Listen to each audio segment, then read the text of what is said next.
It's almost a refuge in the midst of the chaos.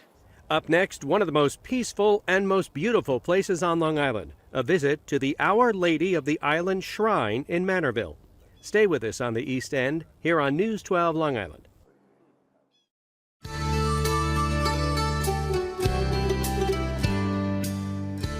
After that long, cold winter and that cool, wet spring, finally some beautiful May weather for us to enjoy.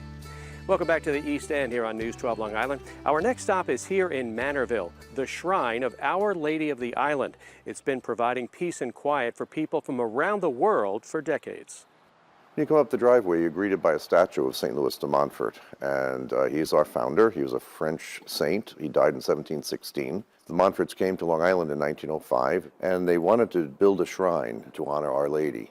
And so the shrine began back in the 1950s, and they began to collect money to put in the driveways and to begin the excavation. Opening dedication, Bishop McGann was here in 1976. So we have 70 acres here, and it's a beautiful place for people to come and pray. We have an outdoor Stations of the Cross.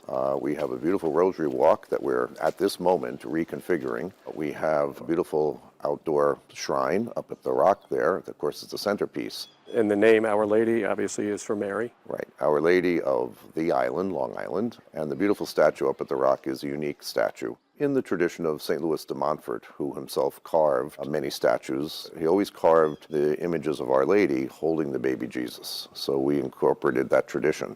And that rock was there, or was that brought in? Yes, no, the rock was there. God put the rock there 15,000 years ago with the glaciers coming to Long Island.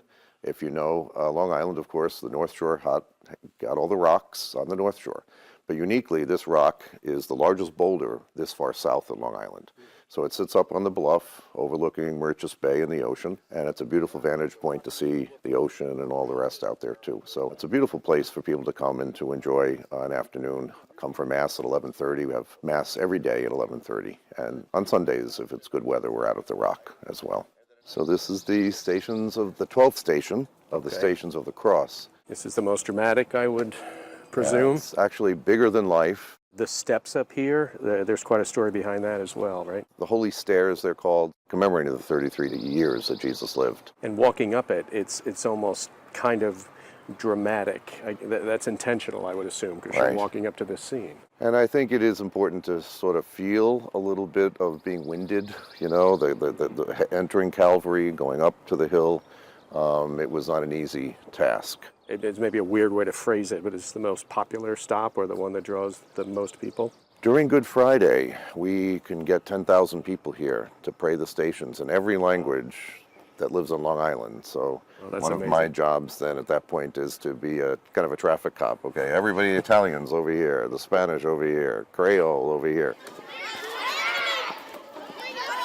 When people come, they can have a picnic. They can use the area there for their lunch. This morning we had a nice group of kids in here from Kellenberg, and we host groups when they come here for prayer, for masses, and then lectures. And then we have the coffee shop as well, so that people can have a little refreshment here. It's not a full-service restaurant, but it's a nice little spot.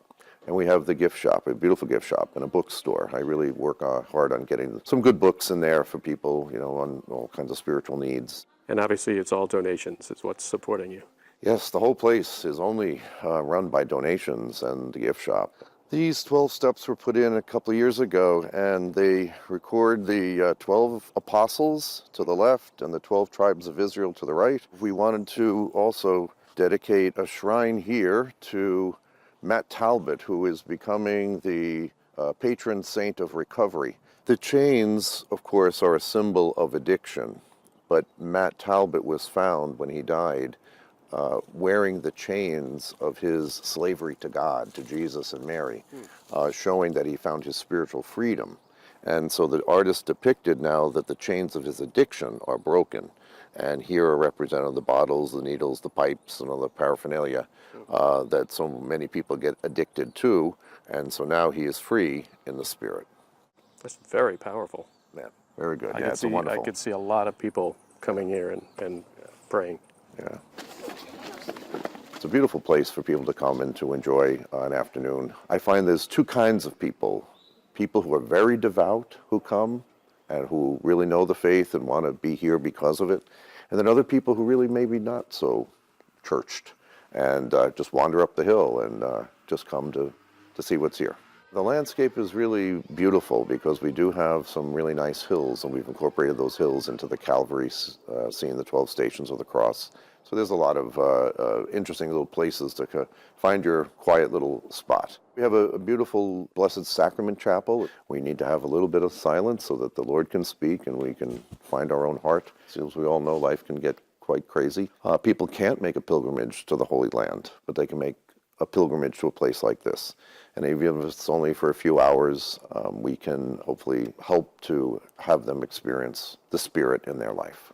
The Shrine of Our Lady of the Island is located on Eastport Manor Road in Manorville. That's off exit 70 of the LIE. For more information, you can call 631-325-0661. Their website is OurLadyOfTheIsland.com. You can also go to our website for lots of places to visit in the area. Go to news12.com/East End.